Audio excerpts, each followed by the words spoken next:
I'm David Lutrin, and like 99% of you, I'm a bottom 99er, a part of the bottom 99% of the country.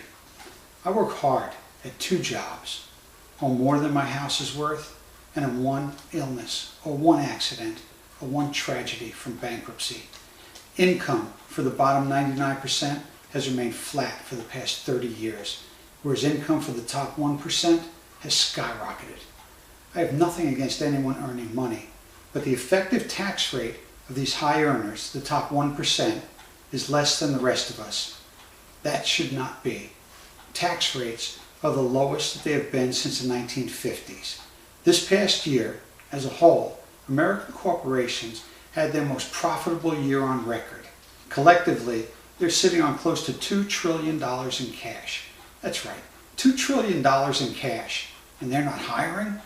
Is it because their taxes are too high? Absolutely not.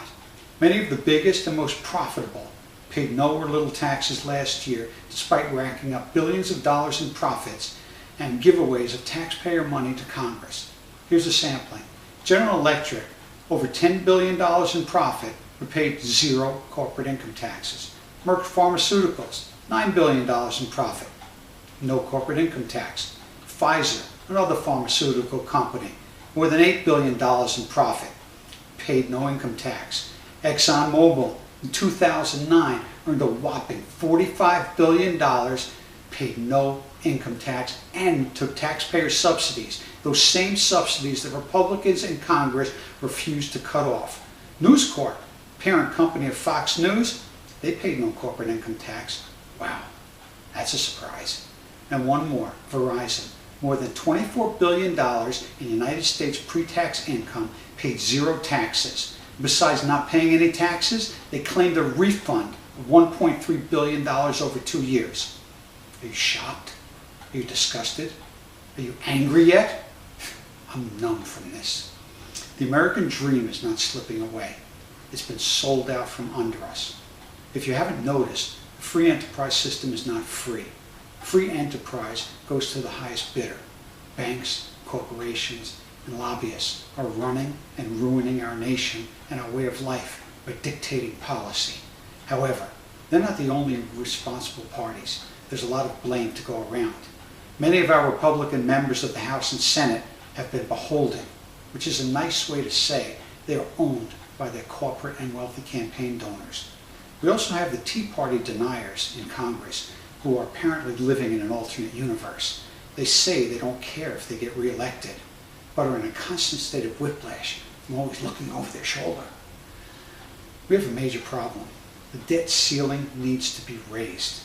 If it does not get raised, bad things will happen. Interest rates will go up.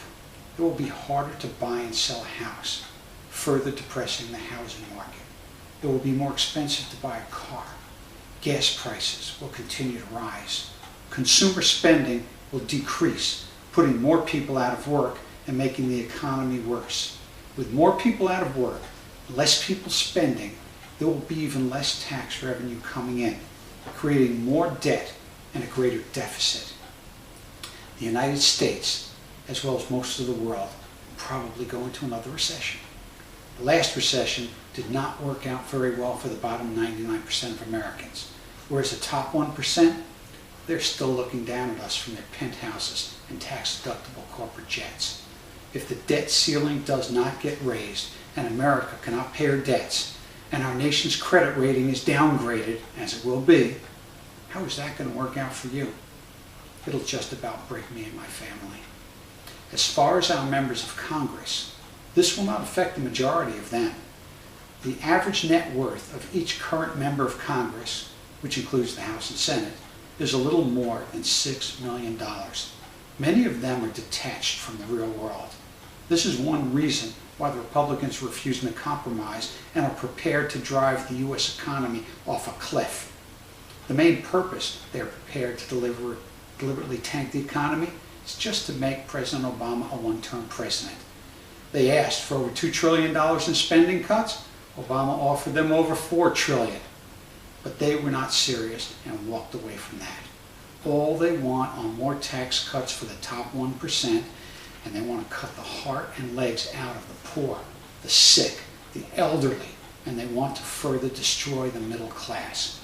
Raising the debt ceiling is not a big deal. It was raised 7 times during the Bush administration and 17 times under Reagan. This is a no-brainer. It should be a one-sentence bill. End of story. We do need to get our country's financial house in order, but it will take a balanced approach. We do have a lot of waste, but make no mistake about it, we have a revenue problem. Let me say it again. We have a revenue problem. Yes, we do need to cut wasteful spending, but we are not taking in enough revenue. Let's make this a real-life situation rather than the fantasy world of Washington. The price of food has gone up, so I have to shop smarter or eat less. Due to deregulation in my state of Florida, the cost of insurance and electricity continues to rise, so my wife and I don't go to the movies and can't go on vacation. We can only buy clothes when they're on sale. The price of gas keeps going up, but I still have to drive to work. Now I have to save for my daughter's college education, but there's nothing left, and nothing left to cut out. The only solution is to bring in more revenue. So I work a second job so that we can continue to eat and try to save for my daughter's future. Our government needs to do the same thing. Take in more revenue and spend smarter. It's the simple common sense solution that most Americans come up with late at night across the kitchen table. It's time that the top 1% starts contributing their fair share so that Americans' children have a future. The Republicans in Congress need to stop playing politics and stop playing with people's lives. They don't get it. Let's get back to real life. Economic hardship is the #1 cause of divorce. Divorce affects our children emotionally and academically. When these politicians play their games, people lose their jobs, their homes, their families, their minds. Some even lose their lives. This is not a game. This is real life. Our Congress needs to do the job we elected them to do and stop playing political games with people's lives. They need to raise the debt ceiling and take a balanced approach to put America's financial house in order without cutting out the heart and soul of 99% of Americans. Stay engaged, stay informed. Watch for more videos from the Bottom 99%. Thanks for watching.